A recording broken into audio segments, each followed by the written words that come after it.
এনে রঙের কোটাগুলো। রং ফুরিয়ে গেছে বলে বম্মা ফেলে দিচ্ছিল। এই সঞ্জু, রঙের কোটোগুলো আবার কুড়িয়ে এনেছিস? আরে তুমি কেনই বা রঙের কোটোগুলো ফেলে দিচ্ছিলে? আমি তো রেখেছিলাম কিছু একটা করব বলে, নাকি? তুই যে কি করবি আমার সব জানা আছে, দেখি তুই কি করিস। আচ্ছা, আমি আগে করি, তারপরে বলো। সবার প্রথমে রঙের কোটোগুলোকে আমি ভালোভাবে ধুয়ে নিয়েছি আর তার উপরে সাদা জেসোর কোট করে নিয়েছি। এদি এই জেসোটা আবার কি? জেসো হলো রং, পাউডার আর আঠার একটা মিশ্রণ, যাতে করে রংটা একটু মোটা হয় আর টেকসই হয়।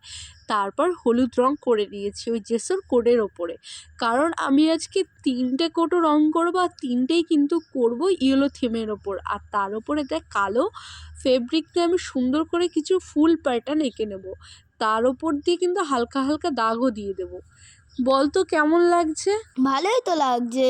আমি কিন্তু সেমভাবে 3টে কোটোতেই একই মোটিভ করে নেব, কারণ আমি 3টে কোটো একটা সেট করতে চাইছিলাম। যেমন ধর ওই মাঝখানে যে কোটোটা থাকবে, মানে ধর ওই চৌকো কোটোটা, আর দুই সাইডে যে কোটো দুটো থাকবে সেগুলো রাউন্ড কোটো হবে, দেখতে একটু ইউনিক লাগবে। আর একদম সিম্পল একটা আর্ট করেছি, যেটা তোর বম্মার খুব পছন্দ হবে।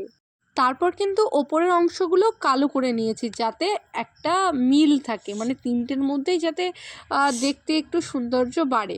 এই নে দেখ তো কেমন হয়েছে, তারপর তোর বম্মাকেও দেখাবো। বেশ ভালো হয়েছে তো। ওই দেখি দেখি, বাহ বেশ ভালোই তো হয়েছে। দে এইগুলোকে এবার সাজিয়ে রাখি। ও মা, তুমি না এগুলো ফেলে দিচ্ছিলে, এখন আবার সাজিয়েও রেখেছো? দিদির কাজটি কেমন লাগলো তোমরা একটু বলো।